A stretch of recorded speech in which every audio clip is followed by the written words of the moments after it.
for a purpose of the 2014 to 15 biennial budget hearings to order. Clerk will please call the roll. Calling the roll, Mr. Schron. Here. Ms. Conwell. Oh, wow. Perfect. Mr. Jones. Mr. Rogers. Ms. Simon. Mr. Greenspan. Here. Mr. Miller. Here. Mr. Brady. Mr. Germana. Here. Mr. Gallagher. Here. And Ms. Conley. Okay. Thank There's you. quorum. We have a quorum. And has anybody signed in for public comment related to the agenda? Mr. Chair, no one has signed in. Okay. Thank you very much. Would you please read the resolution now that we have the legislation formally introduced into council, which occurred on Tuesday? Resolution number 2013-0229, a resolution adopting the 2014-2015 biennial operating budget and capital improvements program and declaring the necessity that this resolution become immediately effective. Okay, thank you very much. The first thing I would like to ask is whether anybody has any further questions about the general presentations that were made on Monday or Tuesday that they were not able to ask on those days and would like to ask at this time. Okay. Hearing none, we're going to proceed to the agenda, and I would call to everybody's attention that in your packet we have a new budget hearing schedule, and it has a couple of things. One is that that next to each department is the page number that that the department appears in the budget book. So this will help you in finding the items in the budget book. And also, in consultation with Council President Connolly and staff, we made a few changes to the budget schedule to incorporate also hearing all of the hotel legislation that was introduced yesterday, and also to provide some additional time for Health and Human Services agencies to respond to what may or may not happen on Election Day on November 5th. And primarily, this involves that on Thursday, November 7th, instead of hearing almost all of the Health and Human Services departments, we will hear just the Metro Health System and the prosecutor, and then move on to hearing of other legislation. And then on November 12th, we're going to hear the schematic design presentation, and we may hear one department or so on the budget if necessary for scheduling purposes. And then we will hear the vast majority of the Health and Human Services agencies on Thursday, November the 14th. And the other change is that we'll do the budget amendments on Tuesday, November 19th from 1 to 5 as opposed to on Monday, and that clears out the conflict with the topping off ceremony for the administration building. So that's the update on the schedule. I don't think that we're going to need the three-question rule today, so we will just call on people who have questions as we'll wait. We'll let each department finish its presentations, and then we'll just go around with whoever has questions. And The first item on the agenda for today is that Director Rubino is going to make a presentation to us on various miscellaneous, relatively minor expenses that are in the budget that we did not feel needed to be heard as separate presentations. So, Director Rubino, if you could make that presentation. And there is a handout that was passed out this morning.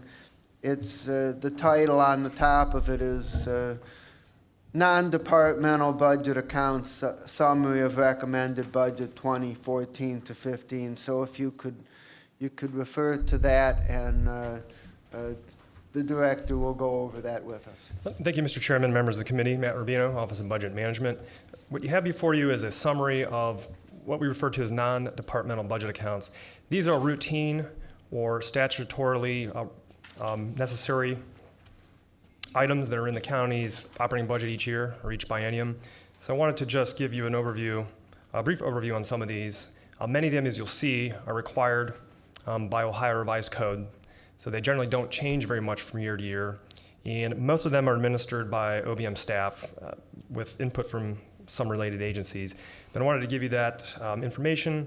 You won't see a write-up for these items in the book except for the first one, and I'll start there. We have an account or a line item budget for miscellaneous payments and obligations. And there are really three things that you generally see in this account. One would be any countywide membership subscriptions and other countywide types of fees or services that aren't departmental specific. We budget in that account. We also have the reimbursements to the city of Cleveland for their portion of the state public defender's reimbursement. It comes through the county, and then we move funds to the city or pay the city by voucher. So a lot of these are administrative in nature. It's moving the funds through and then out to the city. And then we also have a loan from the state. This goes back to Gateway. It's a $250,000 debt payment on that loan per year. We book that amount in this miscellaneous obligation account, and I think that goes through 2017. Now, the one major change to this budget account starting this year and going into next year is the county's risk or property insurance that risk management, which is now under the law department, handles. We're budgeting that line item, about $1.2 million, out of this budget. So you'll see that budget increases to this year, but that's mainly just moving it from one area to this miscellaneous obligation and payment account. I think all of these, as I go through, are all 100% general fund, just as by way of reference. The other larger item is municipal court cost. And again, this is pursuant to Ohio Revised Code.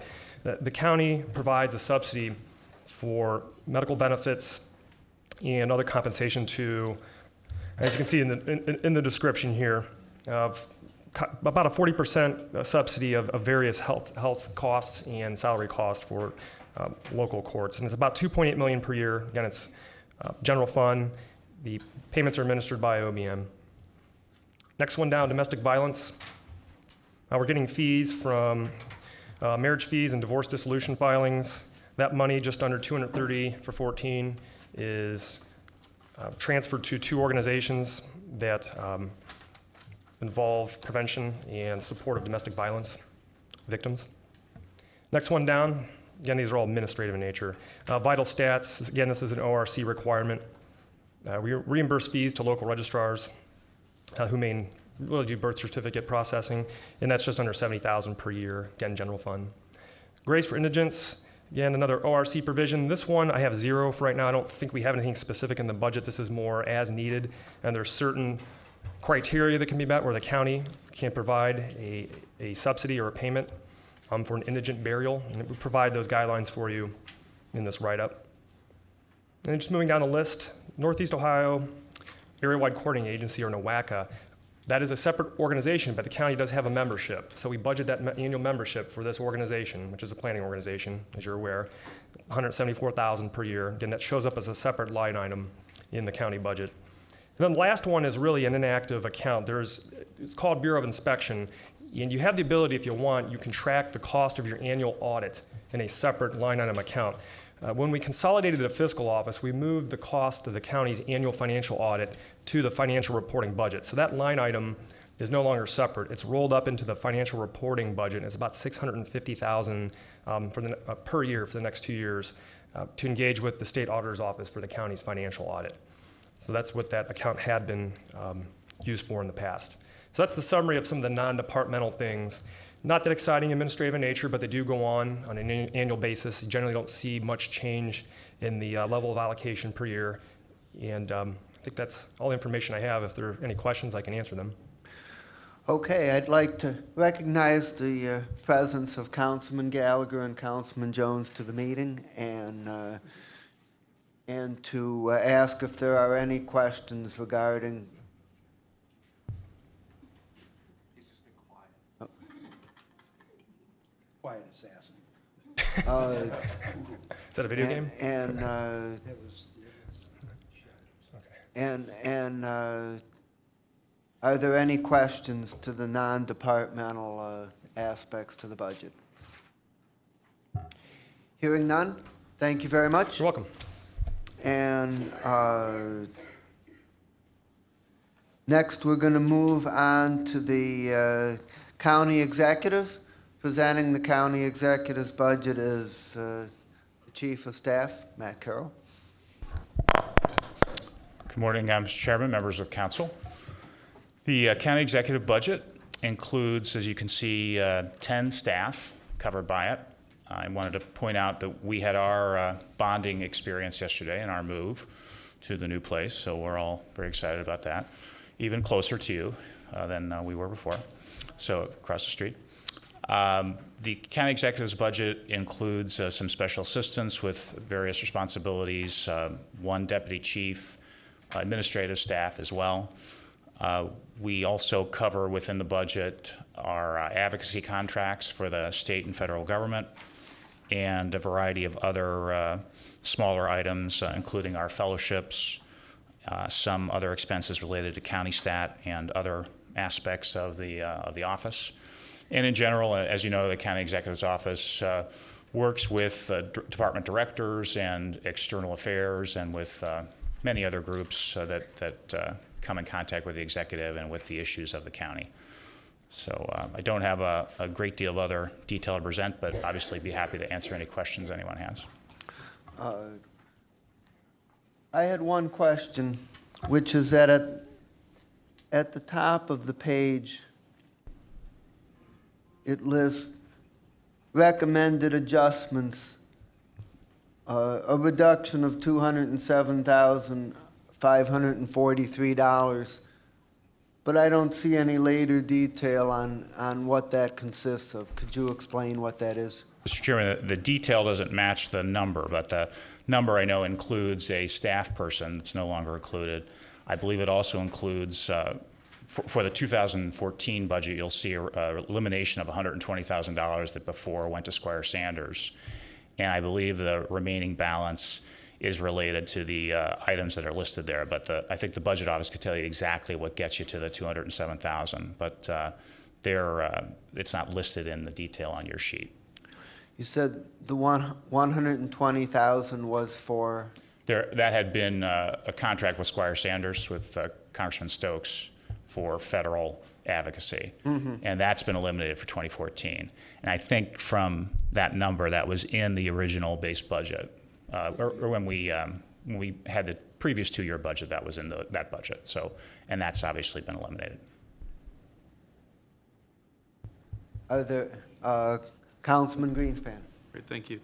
I know when we did the last budget, there were some positions that were then moved into their functional areas. Of the 10 staff, I don't need names, what functions do they perform? What are those duties? We have, as I said, we have one deputy chief who's in charge of operations. We have a number of special assistants that do the clerk of our procurement area. We have our 3 administrative staff who work in the office. We have another special assistant responsible for education. We have another special assistant that's doing other special projects. Another special assistant that's responsible for the board appointments and other related items. I think that's the list. And myself and the executive and councilman, I think that's the list. Okay. And then one other question: the last item the largest expense, fellowships and so forth. Can you explain, obviously I understand what lobbying contracts and things like that, although I thought the lobbying contracts were moved under Director Juris. Isn't that under his area of responsibility? Through the chair, Councilman, they're paid out of this budget. That's where the contracts are paid. So Ed Juris is responsible for the work with them, but they're actually paid out of this budget. And then the fellowships, I would assume even though they're paid out of your budget, doesn't communications deal with those types of activities? Is it similar to Director Juris dealing with the lobbyists and the communications deals with the fellowship programs? Well, through the chair, Councilman, actually the fellowships are done. Jennifer Schofield had been the coordinator of those, so not really through the communications office. They're broadly across the county, so they cover a variety of topics. So they're more in the executive's office in general, but budgeted here. But Jennifer Schofield had been the coordinator. Previously, Justin Bibb had been the coordinator, so that's why they were historically in this budget. Okay, great. Thank you. I have no further questions. Council President Connolly. There's a person that is totally designated to work on this Great Lakes Exposition, is that correct? Through the chair, Councilwoman. Just answer the question, through the chair is not necessary. All right. Jeremy Paris is, that's one of his responsibilities. He's been doing other things too, but. And what else does he do? He's worked on a few different things. He's worked on a project with Councilman Gallagher. Has taken up other issues. He's been involved in the kind of the group plan activities and some of the things that have gone on with that. So it's a kind of variety of things, but that is his primary focus. His primary focus is to plan, was it for 2016? To explore that as an idea, yeah, to see what can happen with an expo. Is there someone on your staff that is doing some kind of study for the courts? A separate person? I was told by some people this weekend that there was someone that said they were working for the administration that was doing some kind of study for the courts. I'm not sure, Councilwoman, if it's somebody in our office specifically. I know a number of people are working on projects related to the courts, but I don't know exactly what you're referring to. Okay, all right, and I just, I couldn't get a person hired to talk about storage, but you got a guy that's hired to plan this expo for 2016, so. Well, Councilman, I hope we can talk about that. That's. Well, my phone's, I got cell phone. I'm up 6 o'clock in the morning. I'm in the office every single day. You can walk down the hall, walk across the street now. Thank you. Getting back for a moment to advocacy, can you tell me what contracts we have remaining in place for state or federal advocacy? We have two. Our federal advocate is led by Stan Skokie. His company is Normandy. We have a lot of contact with Stan. Stan is very helpful on federal issues, and I think Ed Juris can go into some detail if you like. Our state contract is with, it's called Public Policy Advocates. It's under Benish Friedlander. Again, we've had, I think, very good experience in working with their staff person and keeping us apprised of things in Columbus. So those are the two we work with. And are those two contracts included in this budget? Yes. Okay. Mr. Chair, when you're done. Thank you. In terms of assistance with special project duties, does that include this expo when you were describing an assistant with special projects? That's their job? Is that one of the special projects you were referencing? Yes. Do you know how much time is involved with this expo planning? I And would what say- specifically is being done on that and what Say, the status is? I can tell you that, Councilwoman, a lot of work is involved in it. I think Jeremy has met with large number of people in the area to talk about the possibility of it. It connects well to the group plan activity and developing the entire downtown area, with the bridge and the hotel project, obviously, and the mall improvements and public square and everything that connects. So it's very connected to that. I think the concept is you hope to build, I think through the city and the county together, there's a hope to build a very new type of downtown. And having something to showcase that, having something to use that, something like a big event in 2016, I think makes sense. So the group plan is very busy right now working on those things, those projects, and Jeremy's working closely with them and is also pursuing the expo idea at the same time. So it actually fits together very well with other things that are going on.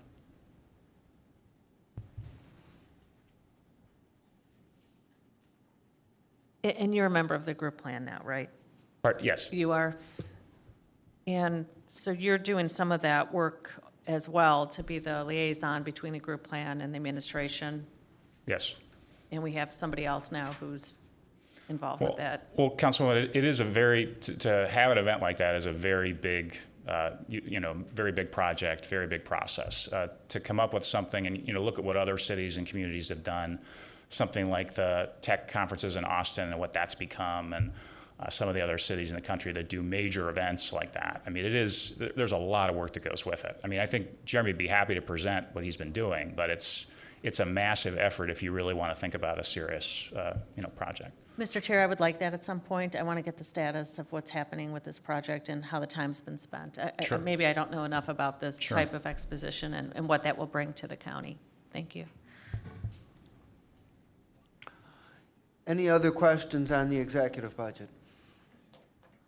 Thank you very much. Thank you. And next, we're going to call forward our own Joe Nani to present the county council budget. Good morning, council members. Joe Nani, Chief of Staff from the County Council. Thank you very much. I want to start off, first of all, by thanking all the council staff for all their hard work. We're a small team, and everyone steps up when necessary to make life much easier. Before I begin discussing our 2014-15 biennial budget, I wanted to quickly provide you with an update on the 2013 budget. We're currently projecting a significant surplus to finish the year equal to about $380,000.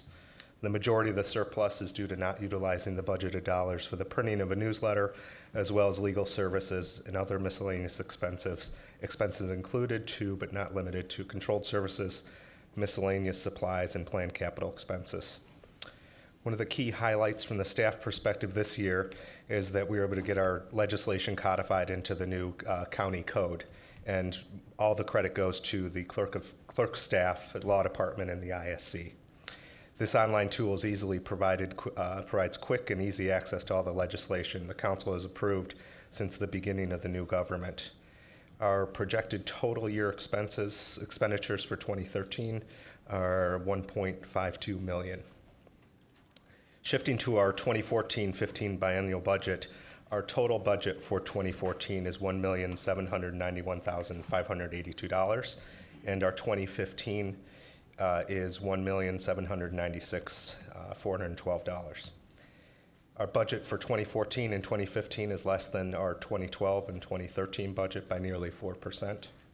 Included in our upcoming budget is money to print newsletters as well as legal services. Although we didn't expend any funds for these items in 2013, I believe it's important to have these items budgeted for 2014 and 15 budget, as many of you have expressed interest in completing a newsletter, as well as having the ability to hire legal counsel if necessary.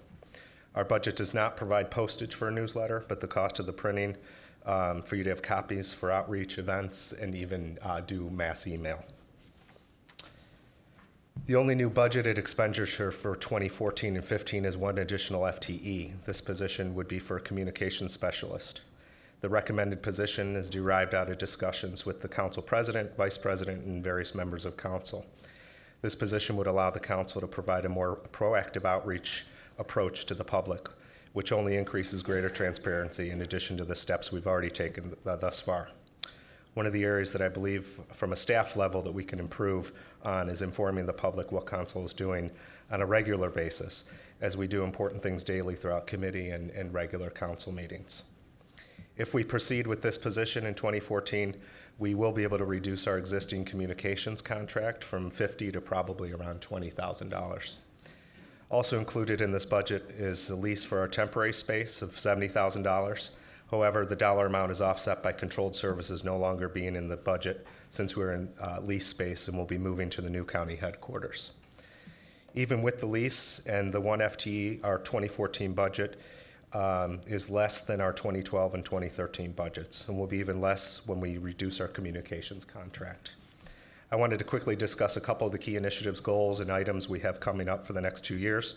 One of the main goals for 2014 is to digitize the paper that we've accumulated over the past 3 years within the office. We mainly, the clerk staff in particular, will be working with the county's fiscal office to complete this at an extremely lower cost than if we were to go out to an outside vendor.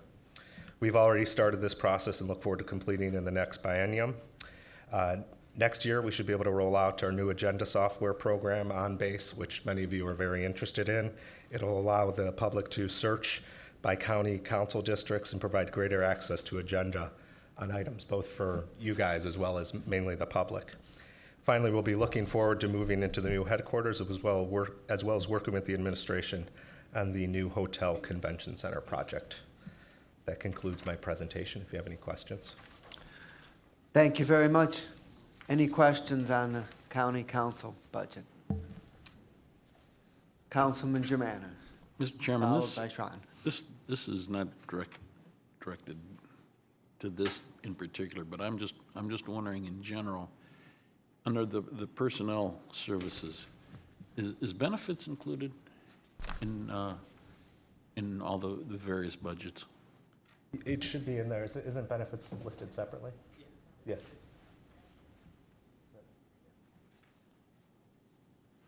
Yes, Councilman. All the budgets have an allotment for fringe benefits. And we briefly touched on this, and we owe you some information. But for every county budget or agency budget that has staff, we have fringe benefits. And again, those fringe benefits will include the county's contribution to healthcare, PRS, Medicare, and in most cases, there's a workers' compensation allotment if an agency has an ongoing assessment for our self-insured workers' compensation. And So- and this also includes contributions, BERS? The county's contributions, yes. The employer portion is contained in the budget. For every, well, I was going back to labeling. We talked about the term personal services. When you see that object line, so for example, when you go to Appendix B of the book, where we have every single budget account broken out by object code or expenditure category, personal services would be the salary only, and then the fringe benefit line, which is next, would be the items I just mentioned. Okay, great. I just wanted As to- long as we have you up there and you've opened the Yes. dialogue. Sorry about that. I wasn't going to do it at this point early Is in this the an game. investment question again? Yeah, sorry about that. What is your assumption on the health insurance? Is it on a individual basis or is it on a family basis? And how do you mix on for calculations? Councilman, we use the projected amount from the second quarter, because what you have with each agency, there's randomness of the mix. Some agencies tend to have more family plans selected by the employee, some may have single plan. But we're always monitoring that data and we're using the ongoing data set to project and then build the budget. So we're capturing that mix on an average basis. So rather than going in and looking at every single employee and what plan they're picking, whether it's family or single, and we're looking at the data which contains that information and building off of that. So we use that trend to then project and build the budget for the hospitalization piece, and it's generally fairly accurate. After salary, the next highest expense we will have will be health insurance Yes. in the HR section. Is that correct? Yes, and then PRS would be next, because Yeah. PRS is a Yeah. fixed PRS 14. is third, but this is number 2. Yeah. I would like you to take and go ahead and crunch the numbers. If the entire population was on the same kind of basis, which a lot of companies are now, and a lot of private industries are now moving under the Affordable Care Act into only employee coverage. UPS just did this for every single employee as a result of the change of the Affirmative Care Act, or the Affordable Care Act. Please crunch the numbers as to what that impact and how many millions of dollars that would yield back to this. If there was one plan only, is that what One you were- plan only, Okay. only employee coverage. Only employee, okay. Right, which is what the entire UPS has just gone to. Federal Express is probably going to follow that. And I know that that's going to wreak all kinds of ripples of concern. But Sure. it seems to me that if it's being done in other sectors, we ought to at least be asking that question for this budget purpose. Okay, Thank you. we could do that. Sorry, but you opened it, so it was a natural question to move on to it early on in the discussion of budgeting.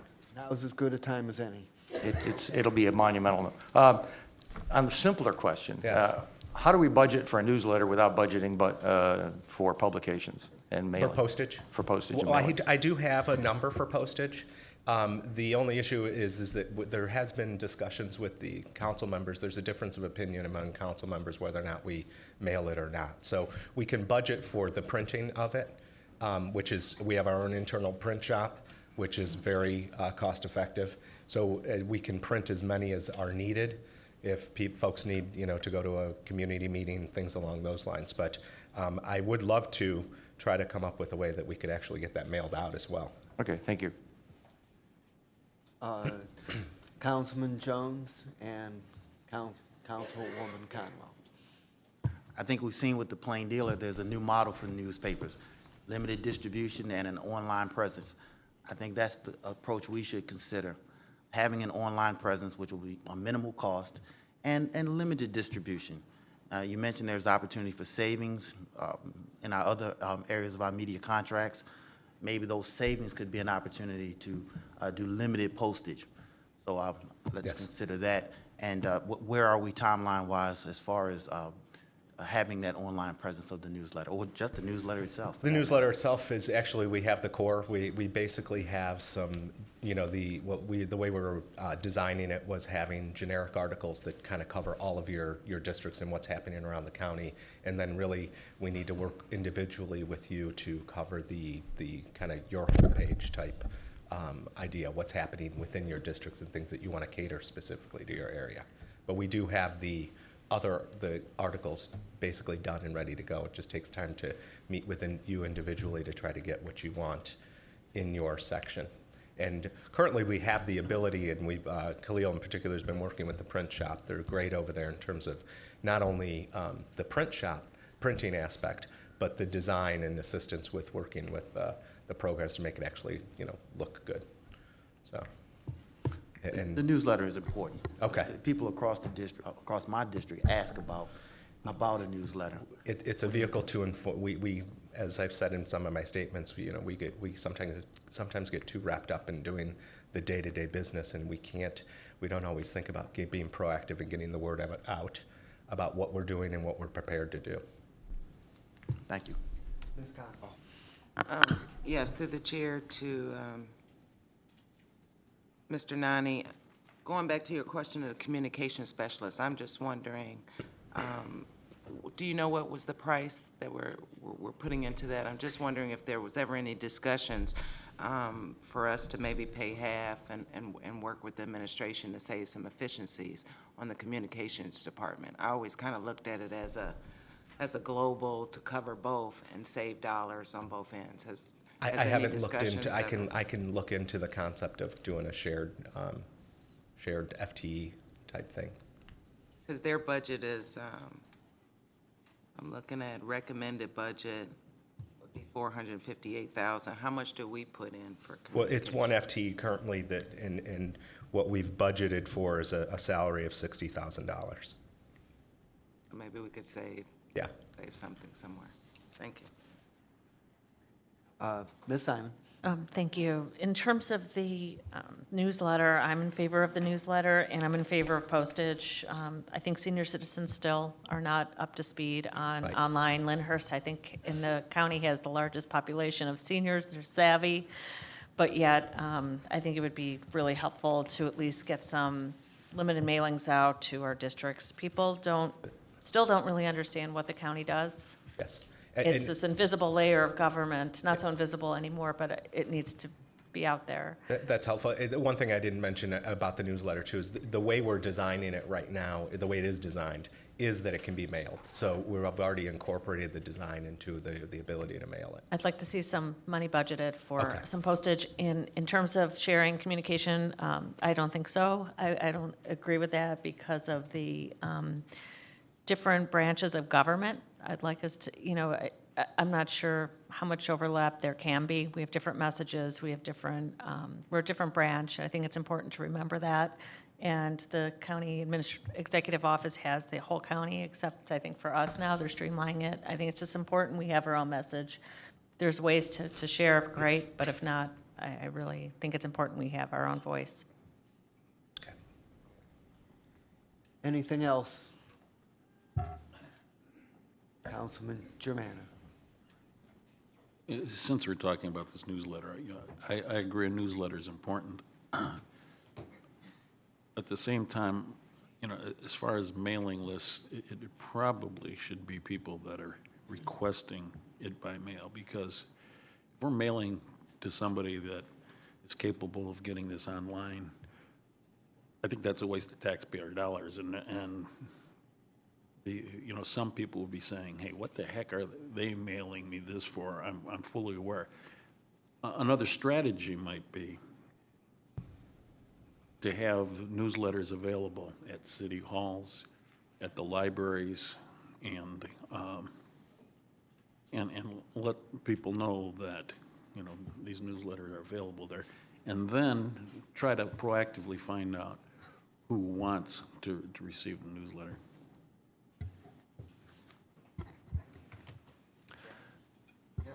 I think that's a good idea, and it could be as simple as putting a note or a message right in the newspaper itself.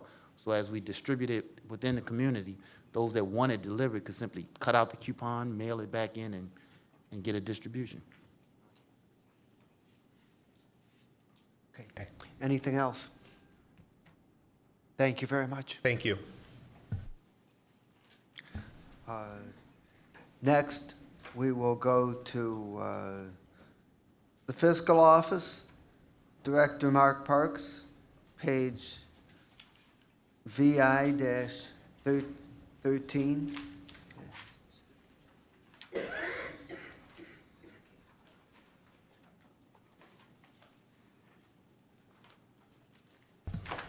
Good morning, Mr. Chair and members of council.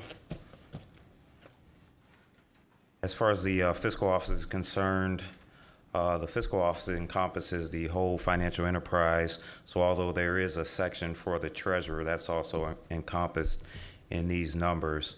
I distributed a spreadsheet that we'll talk to in a minute that kind of shows how they're broken out, how those numbers are broken out. What I'm basically going to do is just kind of walk through the book. So if you're looking at the book on page Roman numeral 6-13, at the top you see that chart, and the numbers on that chart correspond with the spreadsheet. So the first column on the spreadsheet is 2012 actual, and you see how that breaks down per department. Consumer Affairs, being the first department on the list, was not in existence in 2012 as an individual department. It was actually wrapped up into the operations area. That's why there is no numbers there. And then you see the current projection for 2013, 2014, final base and the recommended budget, and 2015. If just looking at those numbers, you may be able to pick out, if you look at the current projection for 2013 compared to the 2014 budget, we are about $2.6 million lower in 2014. So basically our budget is somewhat unexciting. I mean, there's no ups, no extras. We just kind of do what we do, and we're starting to do it at a lower cost. So even with the actual in 2012, if you look at 2014 recommended, 2015 recommended, they're lower. So we are lowering cost and maintaining a relatively flat budget. So that pretty much talks to the chart above, and again, the spreadsheet breaks it out in every area of the fiscal department. The next item in the book is the sources of funds, and you see the table, the pie chart that shows the majority of our funding is general fund and the real estate assessment fund, making up 65% of that funding, and then other small special revenue funds are utilized within the fiscal office. And to the right, the pie chart shows the use of funds, primarily operations, which is our whole assessment area. The land bank has a significant portion, and treasury, and then title bureau.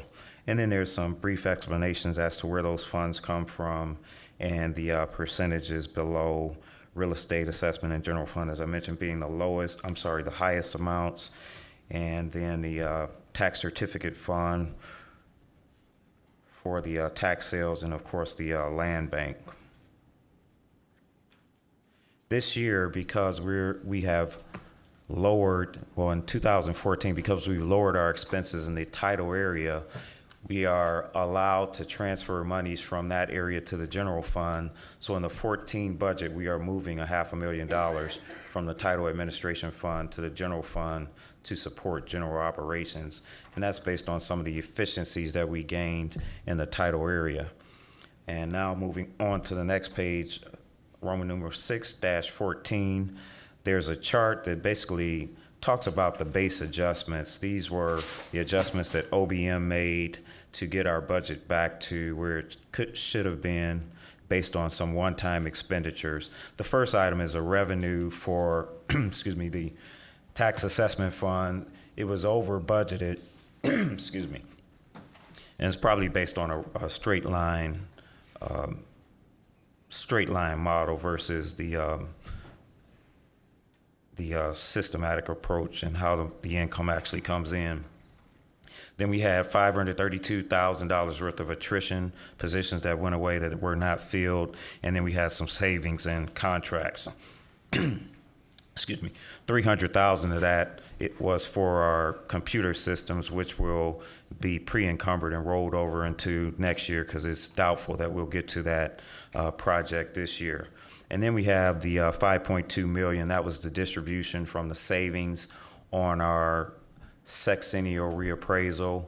We saved significant amount of money. We redistributed $5 million plus to the municipalities for their usage out of our savings. And then if you want to go down to the bottom page, just looking at the staffing levels, again, we're relatively level.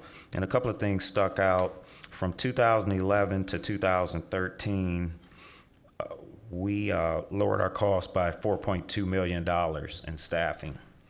So that was a significant drop, 24% savings. So again, our staffing has remained relatively level, even though we've moved people from different areas to gain efficiencies and be more effective. We have maintained a relatively stable amount of employees over the last couple of years. And then the next page just talks about the third quarter, and we kind of hit on that. Just basically, we are projected this year to spend more money than we will in the following years.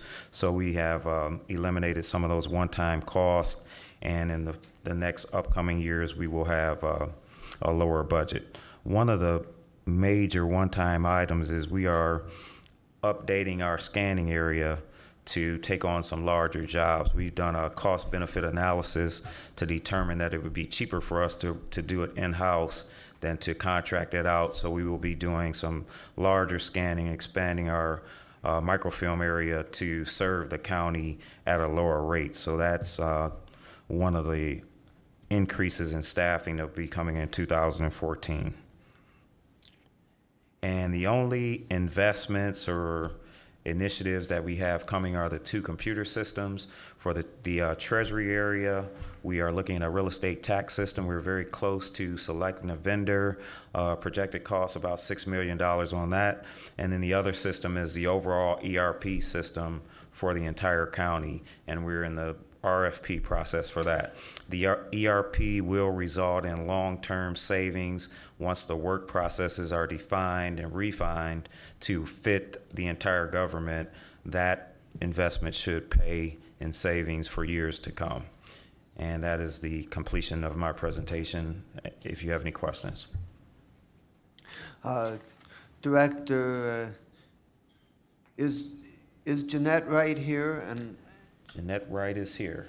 And I would like to ask if you have anything to add in relation to Treasury.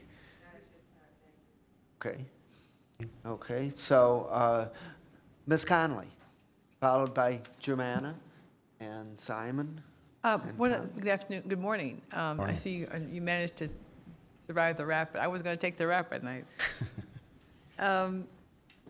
One of the major tasks of the fiscal office at the beginning of administration was the taking over of the title bureau from the clerk's office. And I just kind of wanted a very brief update of how that's gone. I know Mr. Steen had delayed it a little bit because it was just such a massive undertaking. But I want to know, is that fully completed, and how's that going? Well, that is, quite honestly, I don't know if we could say we're ever going to be fully completed because we operate under a continuous improvement model. But one of the things that we have done, and one of the first things that happened in Title, is there was a huge reduction in staff because compared to other counties, once again, analysis was done, we were way overstaffed. So that was done probably in 2011, early 2012. But since then, we have done many things. We've set up, we have training manuals, we have standard procedures, we have updated the technology, we've hired a regional manager who's a real go-getter and really good at evaluating the processes and Now, improving. what do you mean regional manager? What? Well, we have 4 offices, so there was, in the past, there was just managers at each office. So now there's one person who kind of oversees the entire operation as a whole. So at that, probably in the previous government, that would have been done by maybe the chief of staff and the clerk of court's office, or maybe the clerk himself. So where do you have downtown? Where Yeah, else? we have downtown, we have Parma, Southgate, and Great Northern. So he oversees that. He's done a great job. And at this point, we're evaluating our Great Northern space as well as the Southgate for more business. So we've actually been doing outreach, going to the dealers, checking to see how we could serve them better, because at one point, Cuyahoga County dealers were going to other counties to get their title work done. So we've proposed, potentially pickup and delivery and just different services that we could offer the auto dealers to increase our revenues in that process. So that's kind of where we are at this point Now, with and that. you have downtown now, but you're going to move downtown to the new building, is that correct? That is correct. Oh, okay, and I continue to have concerns about that because that's sort of a high-traffic item and with parking and getting in and out, but that's another story. But you feel that all the employees that have been transferred from the payroll of the clerk to the fiscal office? Say, are all the Yeah, employees the going employees were all employed by the clerk, so those people are now on your payroll, right? just the auto title division? Yeah, the That's title correct. people, right. Right. Okay. Okay, so you're saying it's kind of a work in progress. Yeah, we're continually to move along on that. And Eric, if you want to come up and say something to that, you could certainly. I mean, 'cause this is something that the public really comes in contact with a lot. President Conley, Eric Richter, Director of Operations for the Fiscal Office. Come on. A little bit closer? Yeah. Okay. I have general oversight over the Auto Title Division. We're really pleased with the inroads we're making there. And it has a healthy fund balance, and I think that based on the statistics that we've got for 2013, we're on target to issue more auto titles year over year for the first time in about a decade in 2013. And I want to commend the staff of the Auto Title Divisions, who we have a renewed emphasis on customer service, as well as streamlining the operations, garnering efficiencies in how we operate within the auto title offices. Regarding the investments that we want to make, because the fund balance is sufficient, we're upgrading security at our current locations as well as any new locations we open.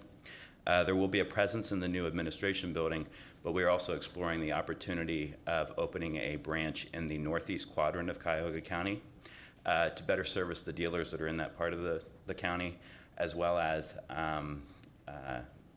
what we hope will generate additional auto title business within Cuyahoga County, which of course generates more fees to the county. All right, thank you. Sure thing.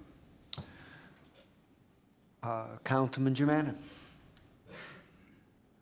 Thank you, Mr. Chairman. I was just looking at the sources of funds and the uses of funds. I see the land bank is at 15% for the source of funds, and then 17.5% for use of funds. Is the source of funds the DTAC for? That's correct. That's the DTAC, okay. So that's really a wash entry. So Right. 7 million on one side and 7 million on the other side. I was just wondering if there was any other source of funds for the land bank. That is the sole funding for the land bank Thank you. from the county's perspective. Ms. Simon. I'll ask a quick question then. Colleague Greenspan had questions he was waiting to ask. Just quickly about the ERP enterprise resource planning system. Do you know what the breakdown on the cost is? And I just wanted a little bit more explanation of what that is, because I don't know. Okay, the ERP stands for Enterprise Resource Planning System, and it's the utopia of computer systems. It would handle all of the, at least at minimum, all of the executive agencies' computer system. So the major portion for us would be the general ledger system and payroll and time and attendance. So it would encapsulate HR. So we would have one unified system. We would have one unified system as far as payables are concerned. So instead of passing along paper, we could probably transfer vouchers and those type of things electronically. It would have us more consistent throughout the county because everyone would be on the same system, and everything would flow, and you would be able to get information that, looking at just overall county information in one system versus all the diverse systems that we have now. So that's part of that process is to refine the work processes, because you don't want to transfer bad work processes into a new system because you've just sped up bad things. So part of that process is to really define what needs to be done, how it needs to be done, and it will be systemized, and that will bring on the efficiencies. Okay, thank you. And that's part of the 9 million over 3 years estimate?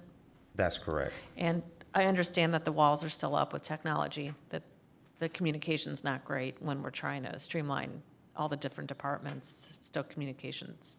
Right. This is one of the cure. Exactly. Okay. Ms. Conwell? Okay, then Councilman Greenspan. I got you down. All right, great. Well, thank you. Question on staffing. I'm going to kind of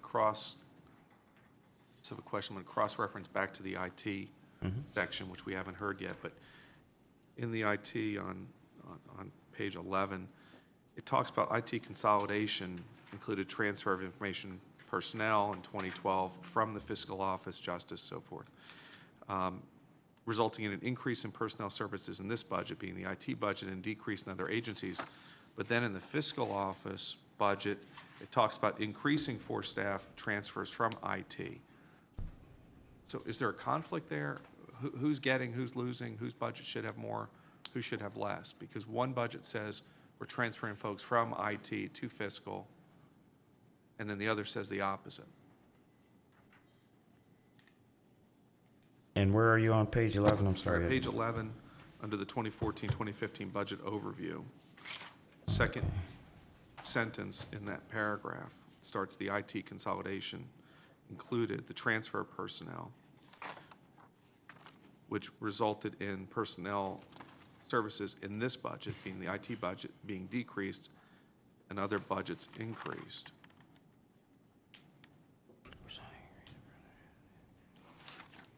Am I reading that backwards? It's saying that IT is going to increase and the other budgets will decrease, and then in the Treasury, it says it's increasing by 4. Back up a few steps, Councilman.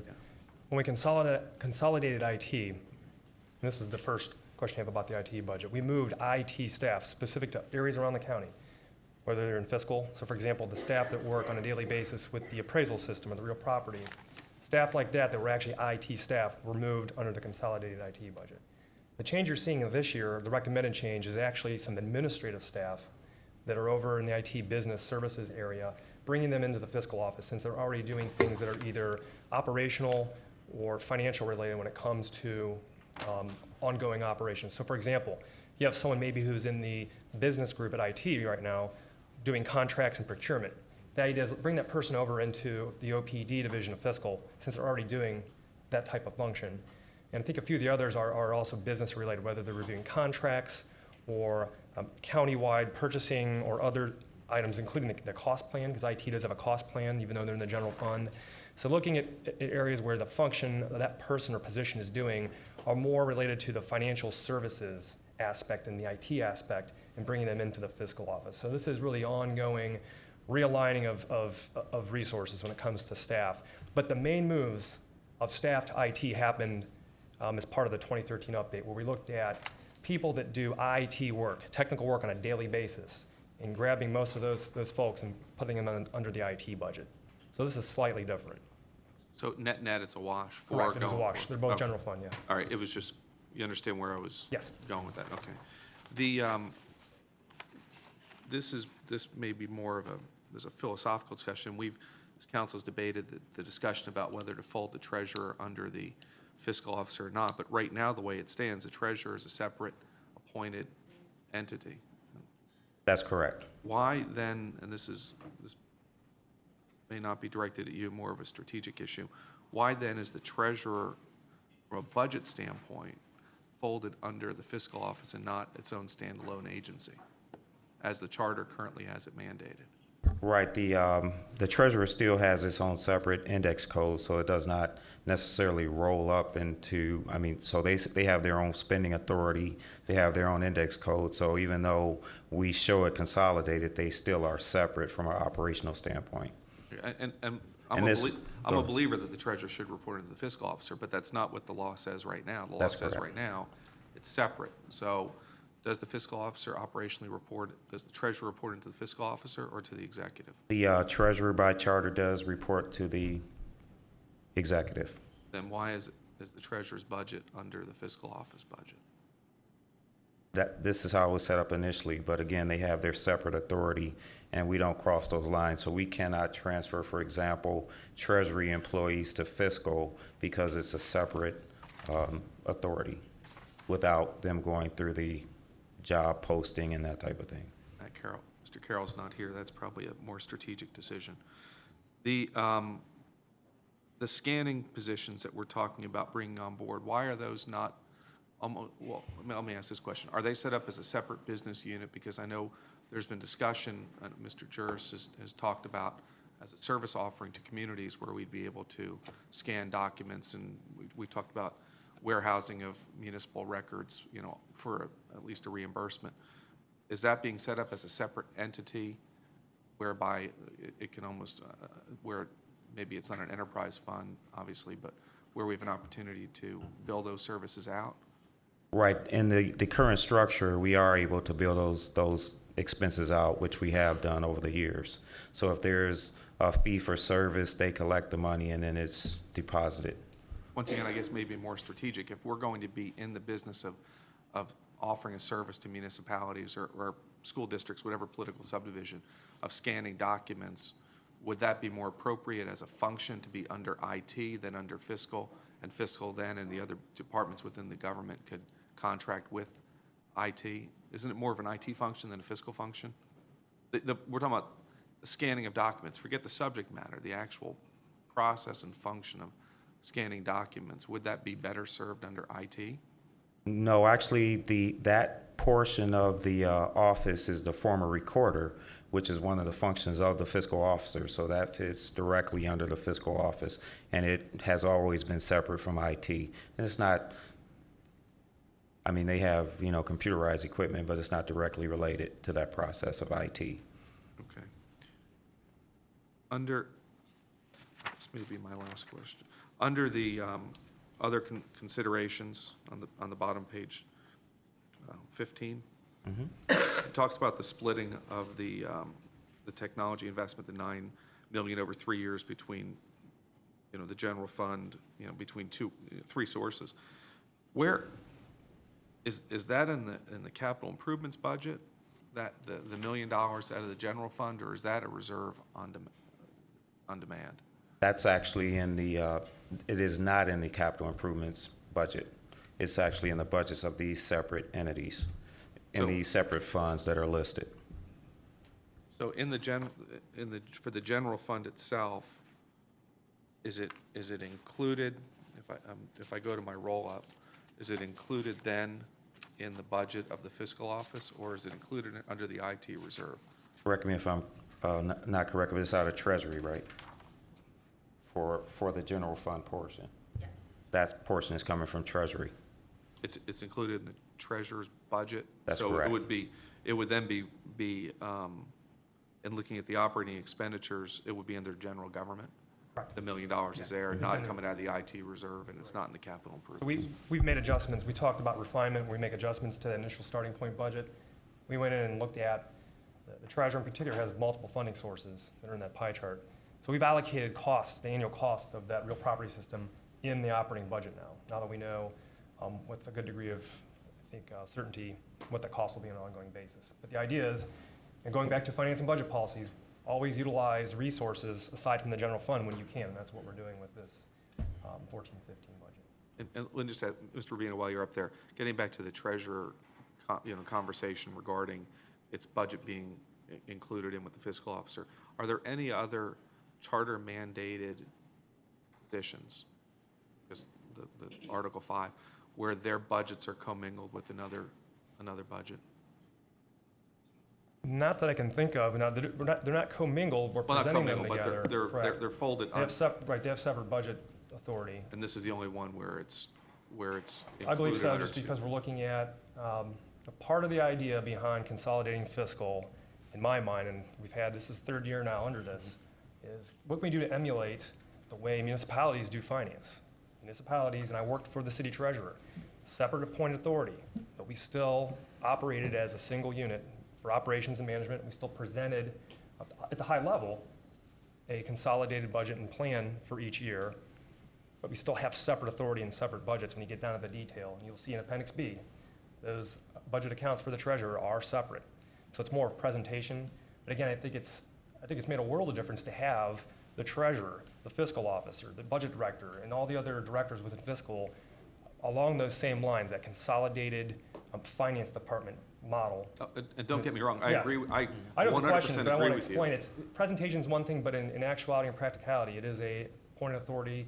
The budget is developed as such, and in real life, yeah, the treasurer operates as their own authority, reporting to the executive. Yeah, once again, I agree. I believe, though, if an independent third party was to look at this, the general assumption would be that the treasurer reports to the fiscal officer by looking purely at the budget, not looking at the charter, and the two documents are not consistent with one another insofar as the appearance of independence. And that's my only point. Yes. And I guess the question I would ask Mr. Carroll to take back is to look at breaking those out from not an operational perspective. I know. But from presentation, which we can do. Sometimes we just think, what's the best way and the most direct way to present information? Can we show them broken out in roll-ups? We certainly can. Can we give you a separate section of the book? Sure, it's very easy to do. So for us, it's a balance on the operational idea, the consolidated philosophy behind finance and fiscal and operations in the county, and what we're showing in our documents. I think we go to a good distance to explain the difference between ongoing operations and how it's managed in the separate appointing authority in our documents. But it's something that's flexible. We have a lot of flexibility in how we report and present our information, so it can be changed. I did come up with one more question. I had to flip the page. I had one more question. And this is actually probably Mr. Parks or to the current interim treasurer. On the last page, we talk about setting up these kiosks to make it easier for residents to pay taxes. Can you just expound on that and what that would look like, where throughout the county the thought is that these kiosks would be located? Okay, one of our goals from the Treasury standpoint is to making payments as simple as possible for all of our citizens in Cuyahoga County. One of the options is a kiosk, and a kiosk physically looks like an ATM machine, but it actually takes cash and credit cards and those type of currencies, and it also accepts multiple types of payments. So it could be court fees, it could be child support, it could be a number of different payments. So we could have a kiosk that would be in the Justice Center, for instance, and people could go there. If they're there, they could pay their taxes, they could pay fines and charges. We also have allocated a space in the new building for a kiosk and or a drop box. So for people who have border revision cases, they would have that availability to drop off or make payments 24 hours a day versus only the limited hours in which we're open. So that's the whole concept behind the kiosk. And I see in the last sentence there that no money has been appropriated, so this is just an ongoing discussion for the next 2 years. Well, there's actually some vendors who are offering those machines for free based on the volume. So that's our goal, to get those machines. So they would basically take a couple percentage points off the top. Right, Okay. they charge a convenience fee to the person paying the bill. So it'd be a fee on top of what their bill is, or it would be a deduction, like a merchant fee off of our credit card processing? It would be in addition to what they pay, so it's a convenience fee for the citizen. All right, thank you. Okay, thank you very much. Next is Councilman Jones, followed by Councilman Tron. Mark, one of your key performance measures for your department with 2013 and 14 is customer service calls handled without transfer. Does that mean exactly what it sounds like? A customer calls and they're directly helped by the person who answers the phone? Right, as you may recall, in the last year, we set up the call center, which is a centralized area for the fiscal department to receive calls. So in that area, the goal is for them to have the level of education about the entire fiscal office where they wouldn't have to transfer as many calls down to the department. And then the departments can do more personal customer service with the walk-in population. So our goal is to educate them to the point where if they call about tax liens or tax payments, that they are able to handle the call without sending it to another department. And the NA not applicable in 2012? The reason for? Right, it was not in place in 2012. The call center was not. When I think of the calls that I receive, they're higher in other areas like human services.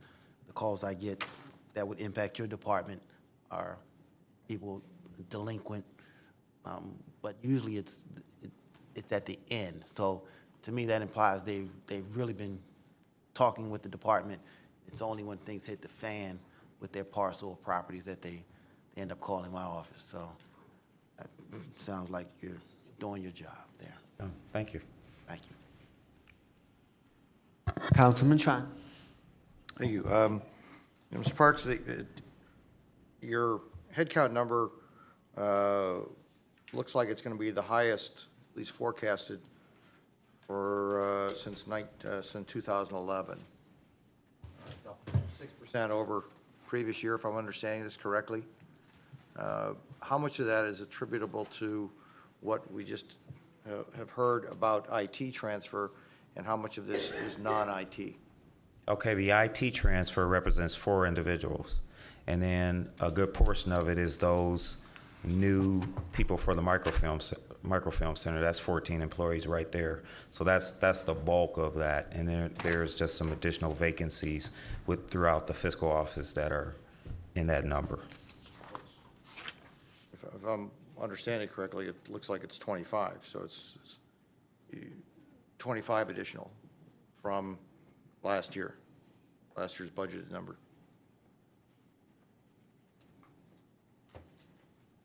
But I just want to know, with what is being said as far as the documentation of being more efficient with these technologies, Right.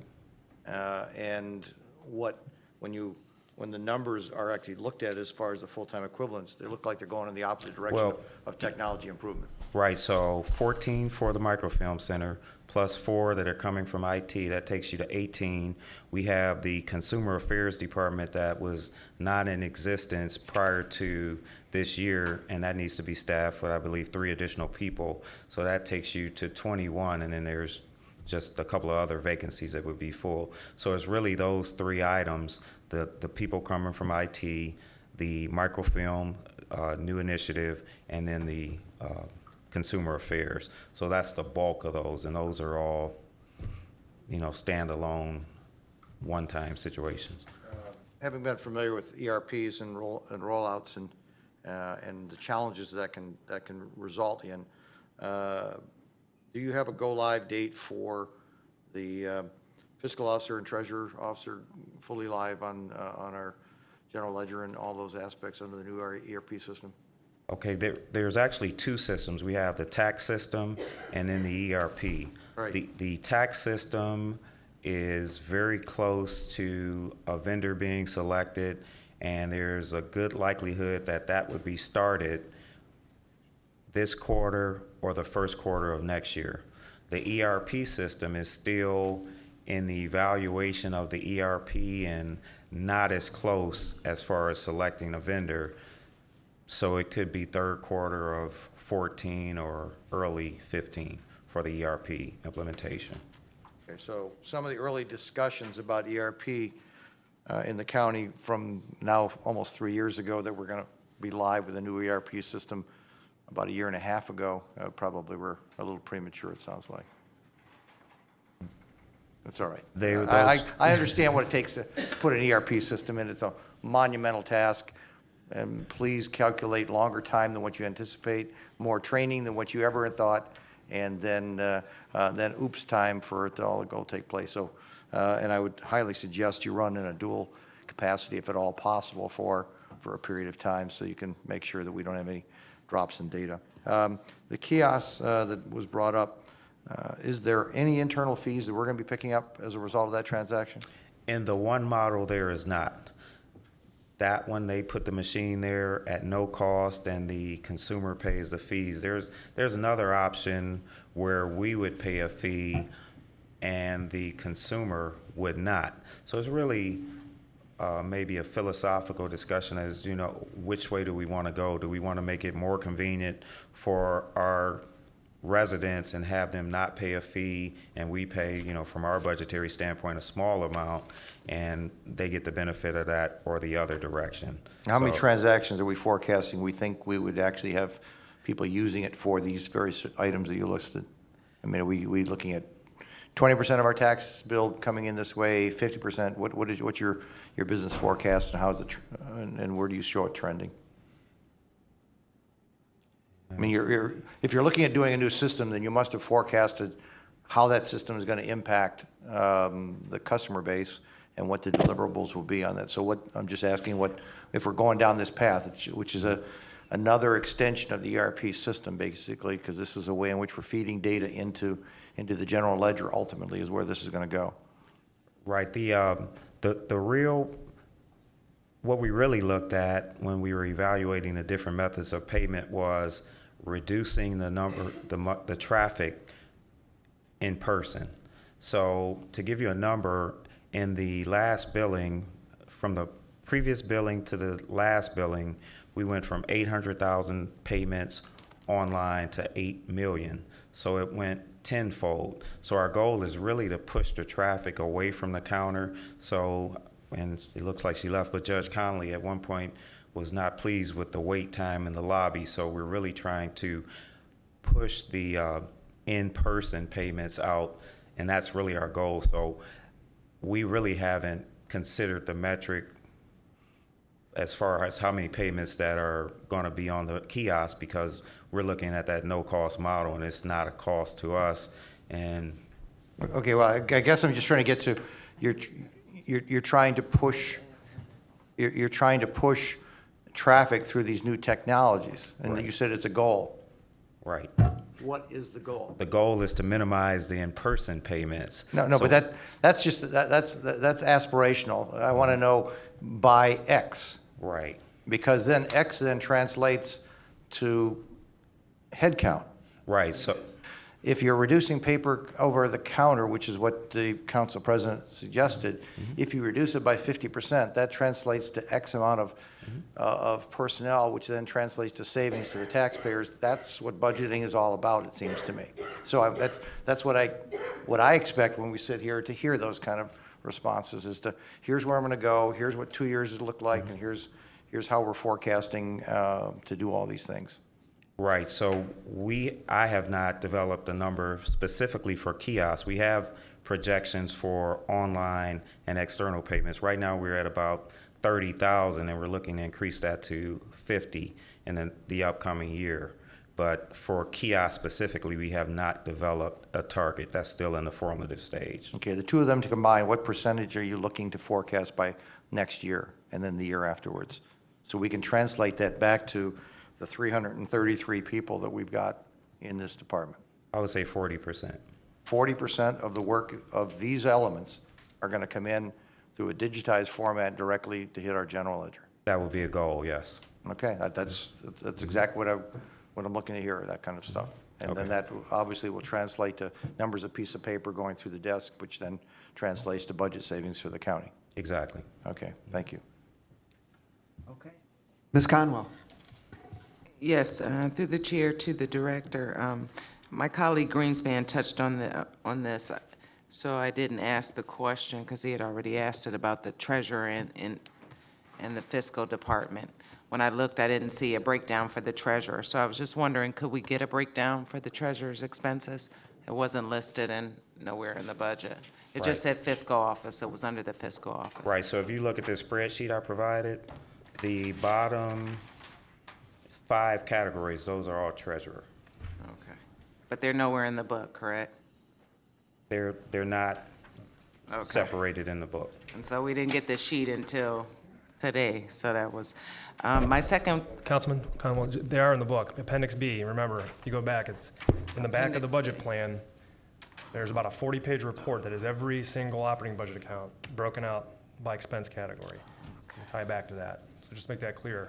For any agency, because a lot of them have upwards of a this dozen is or 20. helpful today, Okay. that we can go All right to it. Good. Second thing would be the philosophy of the one-time payment plan for citizens that are delinquent in taxes.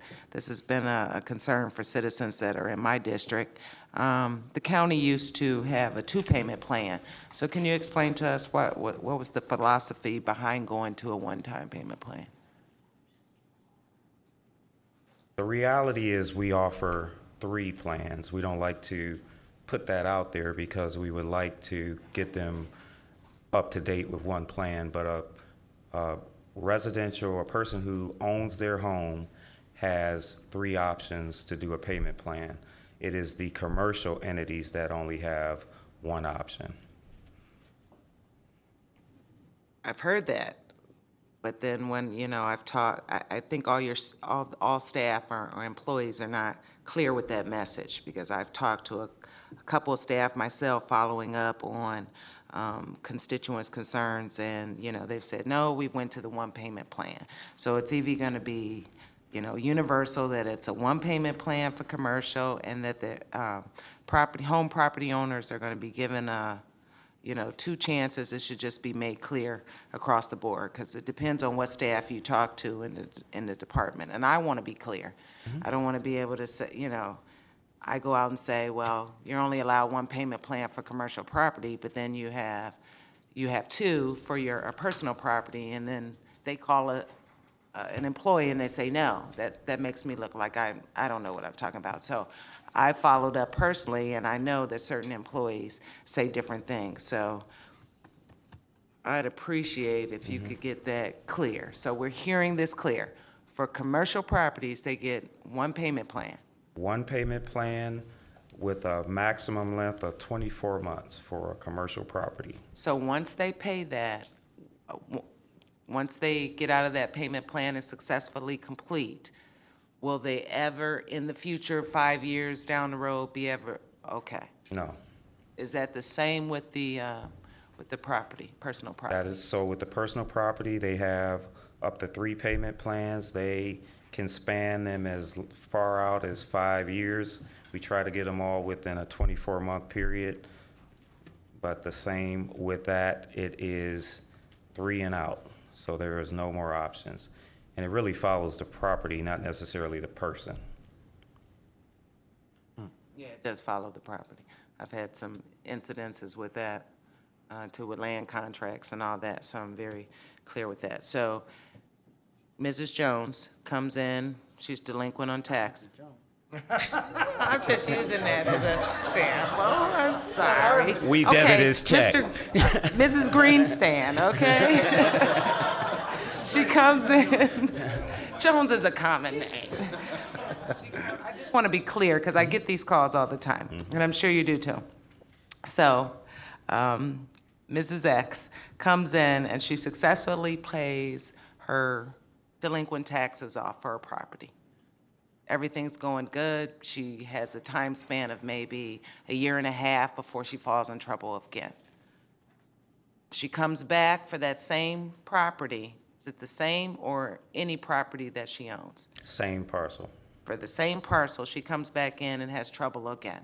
Because we know how the water, if your water bill gets delinquent, it can go over to taxes. So that would be considered her second time on that property. That's correct. Okay. And then a third. Exactly. So I am going, Mr. Parks, I will call you personally 3 times.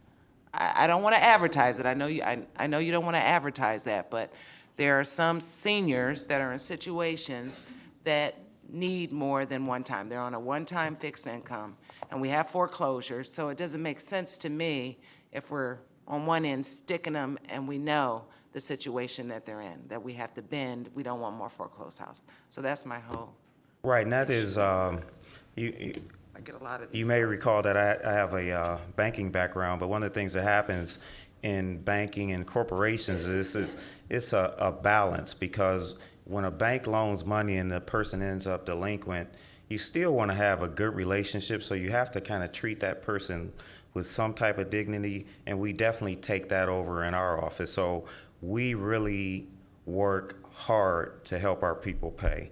I mean, we work with them as much as we can, but then there are studies that show the more aggressive and solid your collection process is, the better your results. And you may have heard me talk before about the greater good. The greater good is that we provide money for the schools, the libraries, the municipalities, and sometimes the delinquent borrower is not as important as the greater good. I shouldn't say not as important, but they are not, the bottom line is they're not paying their taxes, and that's part of your personal obligation.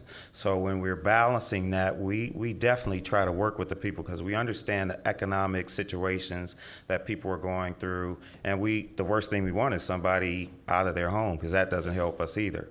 So we work with them over and over, and then if they end up in the next stage, which, we just had the tax lien sale, there's opportunities there as well, but it's got some more consequences.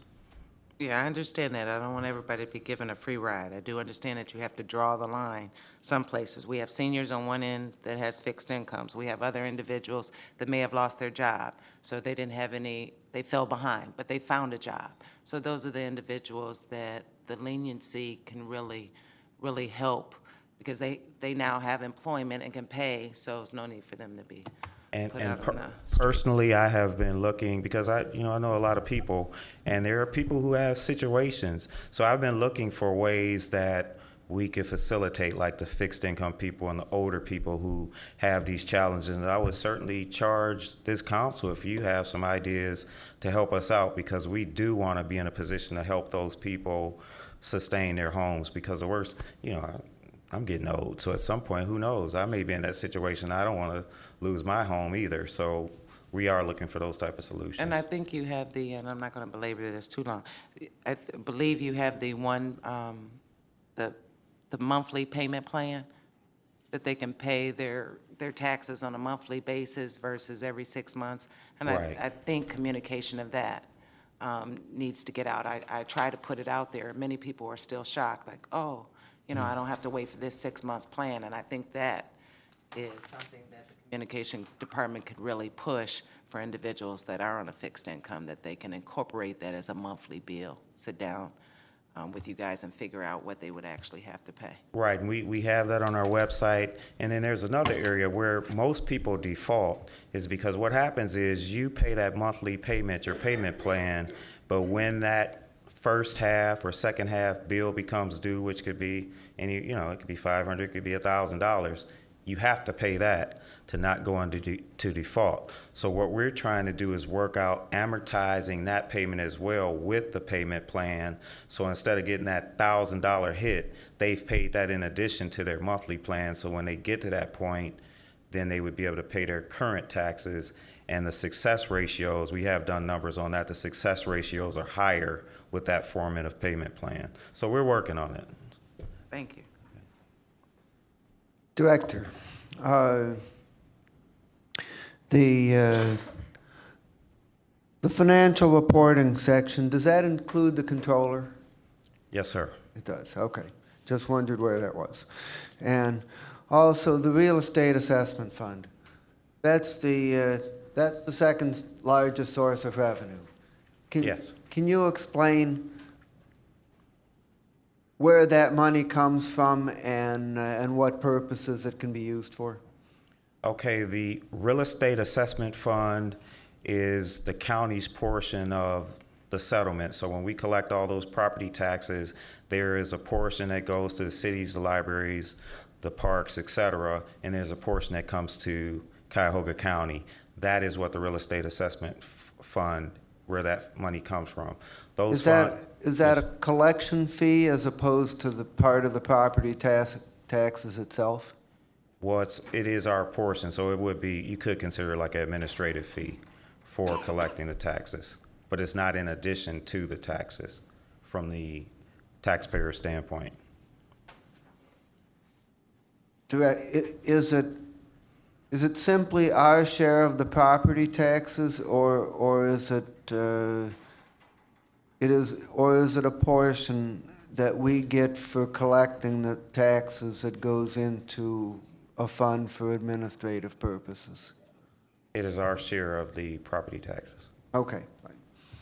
And it could be used for the duties revolving around real estate assessment. So that's the appraisal, that's the board of revision, and that's portions of the treasury. So it's all related to the whole assessment process. why does that money go into a separate fund as opposed to just going into the general fund? That would be revised code. Is that correct, Mr. Rubino? Director Rubino? Yeah. Civil, the budget analyst is shaking her head, yes, that's based on revised code. Could you give me an understanding of how this money is different from the Which money? the 13 or so million that's just what we get from property taxes that goes into the general fund? The 13 million is revenue that we're collecting on our unvoted. So that's when the county is receiving money that it levies through the unvoted for general fund. REA is administrative fees and other assessments that are part of the collection. So when we settle first half collection, second half collection for all the taxing subdivisions in the county, pursuant to Ohio Revised Code, county is taking off certain fees from that settlement, and they're going into the real estate assessment fund to be used for permissible purposes. So to help appraisal, to help fund the board of revision, and other related items, again, all pursuant to code. So there's a difference. The money we get is actual our collection, the county government's share of unvoted property taxes, whereas REA is administrative fees and other pieces that are taken from the settlements first and second half from in the other special collections. That's helpful. Okay. Okay. Can I, because Councilman Tron's back, there was a question about staffing levels. Okay. If you go back one more year, we were looking at 2011, but if we look at 2010, and it's not in the, well, actually it is, in Schedule 8 of the book, we have 2010 staffing levels on an FTE basis. Fiscal is actually at 453, so we're down 120 positions because there's really no overtime in that number. So if you look at 2010 to 2013, even with adding on some of those staff for scanning, the IT transfer, which is a wash countywide, in the other three, we're down 120 plus positions in fiscal since 2010. And that's already factoring in the early retirement, because that happened in 09. If you go back to 09, it's even higher. It's probably closer to 500. 608. So we're down considerably, over 100. But my frame of reference was last year to this year to going forward. Sure. And so it's references to Understand. technology being improved, so. That's something that, I don't disagree that if I go back far enough, Correct. we were using, tablets and other things. and it's going to keep going in that downward direction. We talk about ERP in particular. The planning right now has been getting requests for information out and deciding how we're going to entertain proposals to actually do the project. The lion's share of the work is going to be evaluating the county entity, and the end result will have to be reduction in staff going forward. Now, that's 2 to 3 years out before we get to that point. Nonetheless, we'll be doing the planning starting in 2014 on what the impact is to the county organization, in particular executive agencies, if you go with enterprise resource planning. It's not just a software application. It is supposed to be transformative to how the county accomplishes its day-to-day work and does that with less people and more productivity. And that is the overarching goal. And I agree, We need to take those goals, get them down to objectives, and translate that into the budget, and that's going to happen. It's not necessarily expressed specifically in this document just yet, but we're starting that process into end of this year and into 2014 for sure. And it's, the county being a collection of governments, it won't be as easy as a corporate monolith that can cut 20% of the staff if they go with some organization-wide project. We're going to do that, but remember, the county still remains a collection of authorities. Doesn't mean we can't do those things, make those changes, but it is more complicated, and it has a lot more detail and a lot more things that will have to happen over the next 2 or 3 years to realize those goals. But I agree with what you're saying, Councilman. And in order to have intellectual integrity, I also believe that there will be a period when you are doing the implementation of the ERP that your numbers should and possibly bump up for that period of time during the installation and implementation, because there will be a heavier training load, there'll be a heavier implementation load, but then they should be forecasted to reap the benefits of doing that. So I want to be completely honest that there'll be a time where I would expect your numbers would bump. This is not the time, that's why I was asking. Correct, and this will be a county-wide undertaking. It's not just going to be the fiscal officer. Absolutely. Everyone will be involved in this discussion and ongoing planning. It's a It will massive- be very significant to the county, yes. Yeah. Okay, Director, the 14 people in the microfilm office, where were they located before moving them to fiscal? Or is this a new operation? They were under the recorder. So part of the recorder's office was a microfilm center, and that staff, I believe when I first became interim, it was about 16 people when the new government took over. Well, that's been part of fiscal since the new government started. Why is that showing as an increase in staff now? Well, it's an increase based on more work. So instead of sending work out to a private provider, we've done analysis that says that it would be more efficient for us to hire more people and bring that work in-house. So those are additional staff in addition to what's already there. Understood. Okay. Councilman Greenspan. You just sparked a question. So how much were we paying through the recorder's office for outside imaging? If you're saying we were doing outside, now we're bringing it in-house, what's the net effect of the operations? Right? Maybe I misunderstood. Did you say the recorder's office was contracting out for the imaging? No, we looked at the cost of contracting out for imaging. The recorder has always done its own imaging, but there's other entities within the county that contract out. So we looked at that, and it's cheaper for us to do in-house. So system-wide, then, you anticipate there being a savings, because if other entities were contracting out these services, we're now going to hire more people to do it in-house, and there must be, I'm assuming a cost-benefit analysis was prepared. What does that look like? Exactly. So I do not have that in front of me, but in addition to the cost-benefit analysis, there's also the regional collaboration approach. So there are several outside entities who have contracted with us to do that work. So Geauga County, I know, is one for sure, but there's a number of other entities who have contracted with our center, and they will be paying us a higher rate than we would pay as an internal chargeback. So it's not only saving money, it's generating revenue. Okay, all right. Okay. Anything else? Okay. Thank you very much. Next on our agenda is communications. Ms. Lundgaard.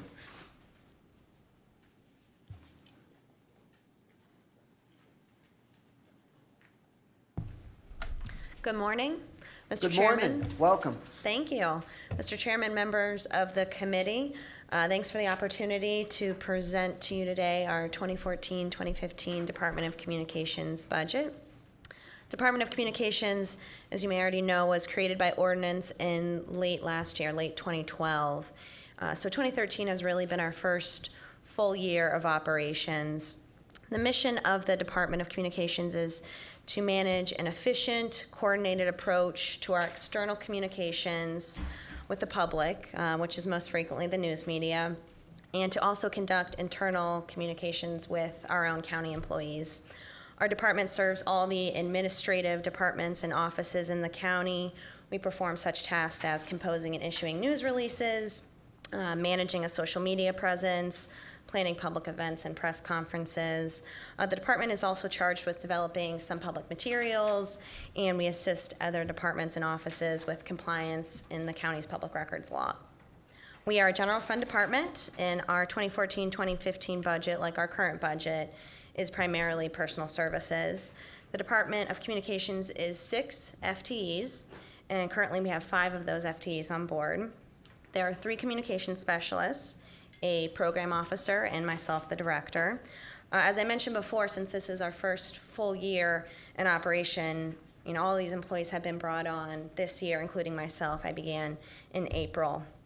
Our communications specialists are assigned a subject area. We have one specialist who works with public safety and justice. We have another who works with economic development and operations. And then we have a third who works with our health and human service agencies. These specialists assist those respective departments with really all their day-to-day communication needs. That can mean receiving media inquiries, developing those public materials, organizing some of their public events. The specialists have really great close relationships with their departments, and as a result, they're able to advertise the services with the public and also identify some great opportunities for positive communication. As a team, the specialists assist with some aspects of our social media and community outreach, which includes things like our town halls and our electronic newsletter. Our one program officer handles public records, does some data collection, miscellaneous research, does some general back office assistance. And the deputy director position, which is currently vacant, will primarily be responsible for handling relations with news media, similar to a press secretary role, and that's a role that I'm currently kind of doing double duty and handling myself. So after a year, I think our department is really on a positive path, and we continue to get our message out into the community and trying to maintain an open dialogue with the residents. And as a newer department, we'll certainly continue, and we have been and will continue to look for ways to improve our processes, our internal structures. So with that, I hope I covered the key points, and thanks again for the opportunity. Happy to answer any questions. Okay, I'd like to recognize the presence of Councilman Rogers. Thank you.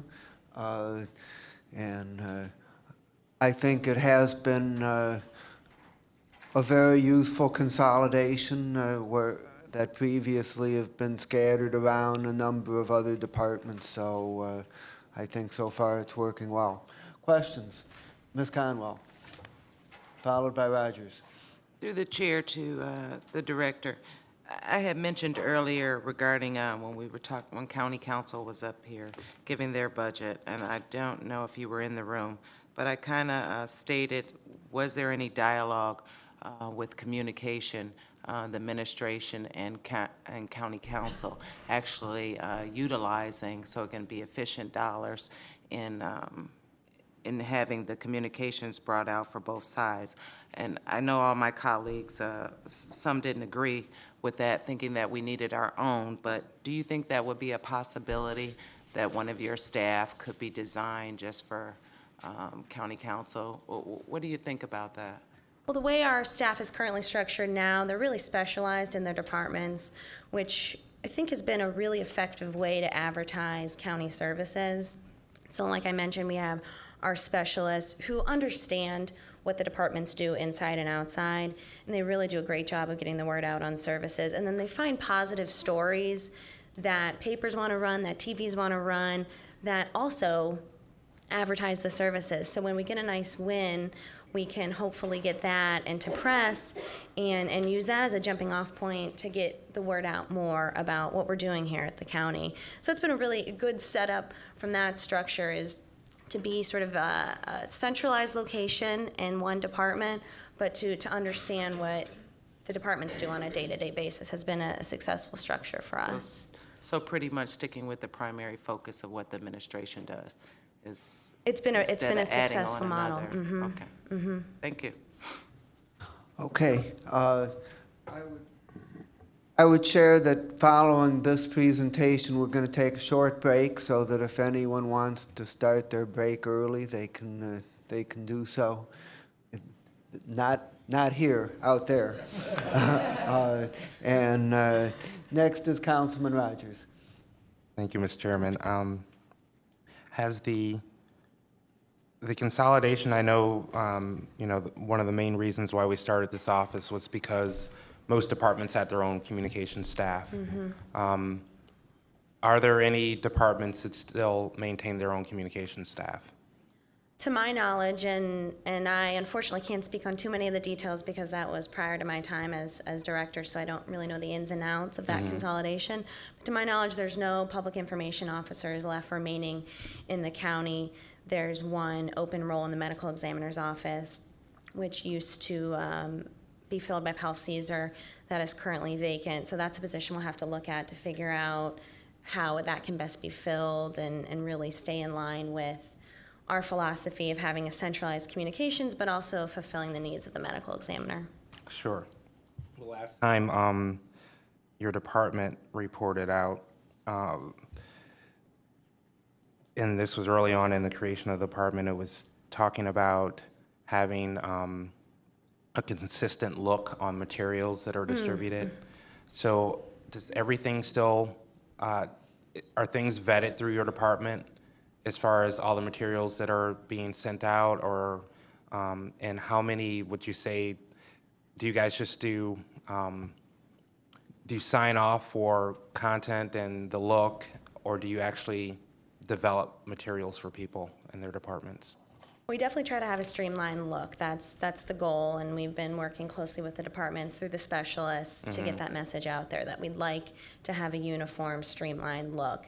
So sometimes we'll be in the ground up on the development of a material, but oftentimes, if it's, for instance, the fiscal office creating a publication that they are statutorily required to run in the Plain Dealer, they have their format, and it's a standard format, and it's great. We'll just look at it to make sure there's consistency, and it's it's looking streamlined with the rest of our materials. I would imagine some departments still contract some work out as far as I development. believe so. There are some departments that continue to do that. What do you vet that stuff even if it's contracted out? The Department of Communications is definitely involved in the process of that to make sure that we can see it, and again, it's consistent. Do you have an idea, and that's my last question, of what were they called, public information officers that were out and about before the consolidation? Do you know what that number was? I do not. I do not. Thank you. Councilman Tron. Thank you. You indicated that there was a specialist in economic development, Yes. and who is that? Janae Hawley?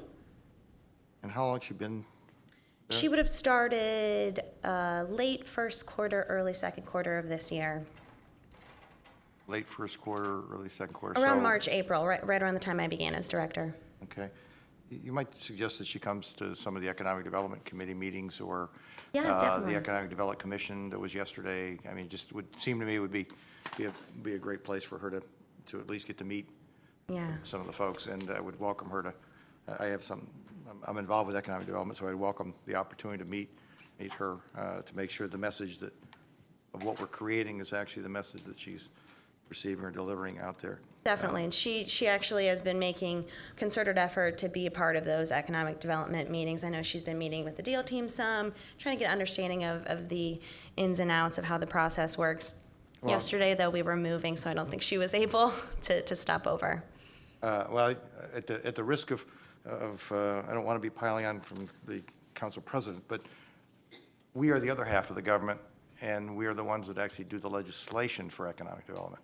So it's important for her to also understand that we are just as a matter of fact, we probably get quoted more often in the newspaper for what we say or don't say as a result of up here. So it's really, it's incumbent upon us to have a consistent communication message going internally as it is externally out there. So again, my suggestion would be that it would behoove her, if she's been there for now, 6, 7, 8 months, that it would have been very, very relevant for her to give me a bite. I didn't.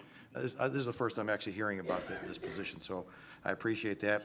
One of the questions that came up yesterday at the Economic Development Commission was, how do we market the brand that we have of this Western Reserve $100 million fund? And the Economic Development Department was actually looking to find as many ways as possible to do the outreach, to let people know. If we've got a tool here, if we've got something in place, and we have an individual dedicated to this, it just seems to me that this is a place where, of all the places on a quarterly basis for an hour and a half, she would have been logical to be there yesterday. But is this tantamount to marketing, as we would reference it sometimes in the business sector? Communication to me is a subset under marketing. Is this our marketing department for the county at this moment in time? I would characterize our primary role as actually dealing with the news media. Okay. I think that is probably what takes up the majority of our time. Day to day, we could get a flurry of inquiries, or there's a lot of opportunities for us to communicate things with the news media. So I would actually consider that the primary role of communications. But there are some public materials we develop and public events that we take part of and help plan. So that perhaps could be considered marketing. Yeah, when you start moving into ancillary materials and secondary materials, that to me starts moving clearly into the marketing sector. Okay, well, thank you very much. Councilman Greenspan. Great, thank you. I'm kind of going to give an observation, and so I'm not going to be very eloquent in how I ask this, but I did witness a traveling podium that travels around. I saw it at one event, county podium. It required 2 or a few of our public works staff. Whose budget? Who requests it? Whose budget does it come out of? What's the protocol? And why do we even do it? Maybe start with the last question first. Why do we travel? Why does the county travel a podium for public speaking? The podium actually has electronic capabilities, so you Yeah. can amplify through it. So particularly when we're in outdoor locations, it's actually very useful to have it, just so the audience can hear and the media can hear. It's a simple service request. It's through the Public Works Department. That podium, to my knowledge, has been in existence for several years, definitely before my time as a communications director. And you put in a service request, and someone from Public Works generally delivers it. And the costs associated with that, I'm sure multiple departments would be interested, if they don't know about it, to utilize that service if it's available. Who are those costs allocated to those specific departments as they request it? I don't know the specifics, but my understanding is that it's an indirect charge model, and it's a service request, just as if you were to ask Public Works to hang a painting. So when it moves, I'm assuming there are two Public Works officials plus a vehicle that deliver it, or at least the day I saw there, I believe there were 2 there delivering the podium in a vehicle. They were probably out of service from doing another function 2 to 3 hours. I'm just curious, as those costs accumulate, who pays that? Which department? I believe it's the Department of Public Works. It's an indirect charge model. Okay, all right. Thank you. Oh, but Councilman, I may add, I believe it's just one employee generally who delivers the podium, and it's for around the time period of an hour. I was including travel as well. Okay. Ms. Conley. You indicated that you have some input into the planning of public events. And I'd just like to point out some concerns they have. Cuyahoga County is a very diverse community with people from varied backgrounds, and men and women, and various ethnic backgrounds.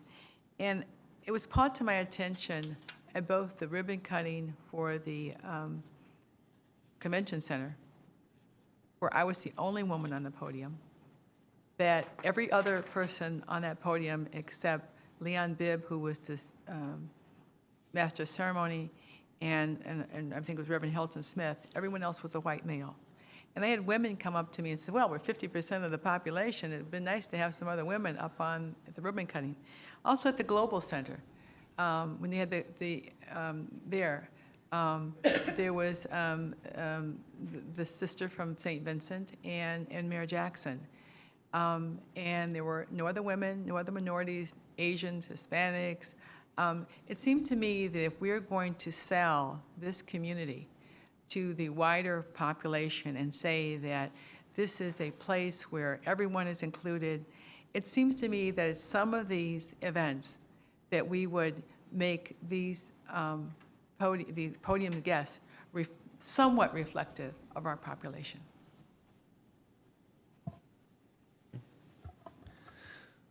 Okay. Anything else? Okay, thank you very much. Thank you. Okay, we're gonna take a short break. We're gonna convene at 11:25 promptly. And I would ask everyone to be back at 11:25 because we may go in an order different than what's listed here. So please, everyone, be back at 11:25. Thank you.